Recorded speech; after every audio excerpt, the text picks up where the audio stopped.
I mean, so I just wanted to get that list of all the services which are being offered there. So I mean, you've got a food bank which is offered there, which is fantastic, because if you look at the number of masjids in Manchester, you know, we've got plenty. I think there's very few that actually offer services like this, because if you look at the Trust report, they said that the number of people making use of food banks is at all-time high. It's gone over 1 million people within our own community. A lot of times we look at giving charity abroad, when, you know, if you open our own doorsteps, we've got people who can't even eat here. So the fact that a masjid is offering some kind of service like that is fantastic. SMMCA, they saw a gap in the food bank market, and that's what you introduced into your masjid.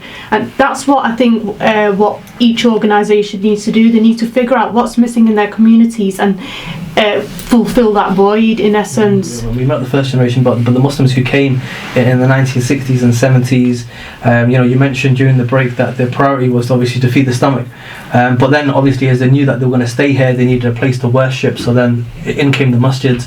But now you see set up of masjids that have been there for 20-30 years, but they don't do anything extra apart from just a 5 daily prayer, they have a madrasa, and that's it. So what would your message be to masjids who offer just that? Do you think that that's okay, or do you think that they should be doing more?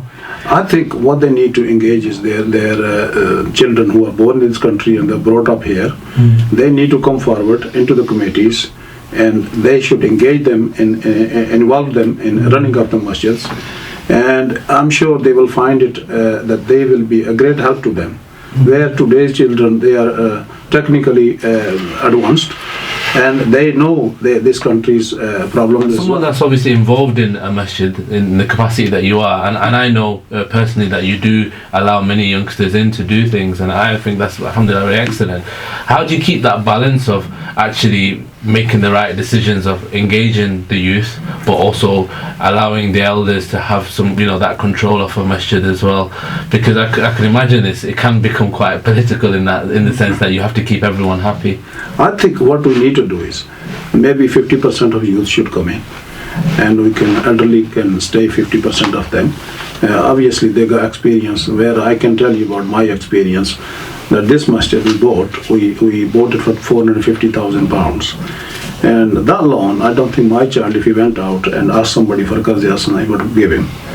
But because I've been in the community for 40 years, they know my character, and people come forward and they have lend us that money. When I read some of the things that Rasulullah did in his time, they're so wonderful. They gives you pleasure, and you feel that you want to offer those services to the community. And God has given us the chance that in this country is a multicultural society, and we can offer those services to different people. If they can sort of do some market research and find out what's missing in their community, so for the South, there's a lot of masjids and who talk the talk, but having been connected with the SMMCA, I can honestly say that they actually do walk the walk as well. So Jazakallah khairan, and keep up the fantastic work you do as that. But something which a lot of people are not aware of is actually even before this migration, mainly from the subcontinent in the 1950s, 60s and beyond,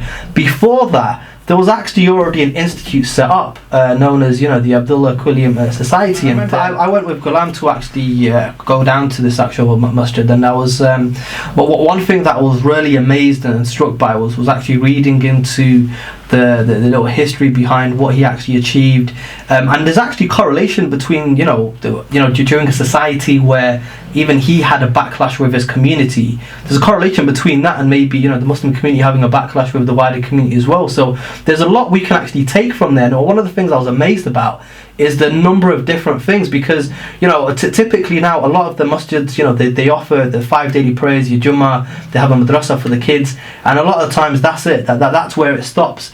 But in fact, this place had so many different things. I mean, could you just tell us a little bit about the other sort of activities and stuff which used to take place here, blocking certain things which are happening? And it's a difficult one because the committee members obviously can't have anyone running everything in there, so there needs to be some process involved. I think Ali, one thing I've learned through experience is that masjid committee members would be a bit more trusting, a bit more welcoming if you engage in their programs first. The existing existing ones that they have. And it's just the nature of life. I mean, it's a common practice that the way that you gain trust isn't by you just coming at someone new that they don't know and banging on the door saying, I want to do this, I want to do that. Yeah, of course. I mean, generally people will just put their hands in your face and say, no, thanks but no thanks. I think the best way to possibly engage is if there's already some existing programs in the mosque, start engaging in that yourself. Let them get to know you, let them get to trust you. And it's the same for dawah, the same technique, isn't it? People trust you, and then when you come with something new, they're more likely to take it on. So if the brother's still listening, I don't know if he's tried this already, perhaps he has. I would advise him to possibly do that, and then you got to have some sort of and that frustration that you've mentioned there is something which a lot of Muslims face within the community, because there's plenty of Muslims who want to do good work, they want the masjids to do more, they're even willing to give their time and dedication towards it, but a stumbling block a lot of them come across is the fact that there's committees who don't really take their views and everything on board, or they're not really pushing for things. One of the things I think we need to remember as a Muslim community is that these masjids are not owned by any one individual. The masjids are set up because the Muslim community are the people who invested inside it.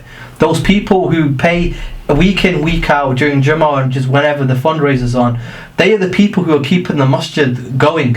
So in that sense, every single Muslim who's part of a masjid or part of the congregation who goes there and prays has a right to have some type of input within the masjid. And I think a lot of the times we need to hold our committee members of our local masjids to account, because they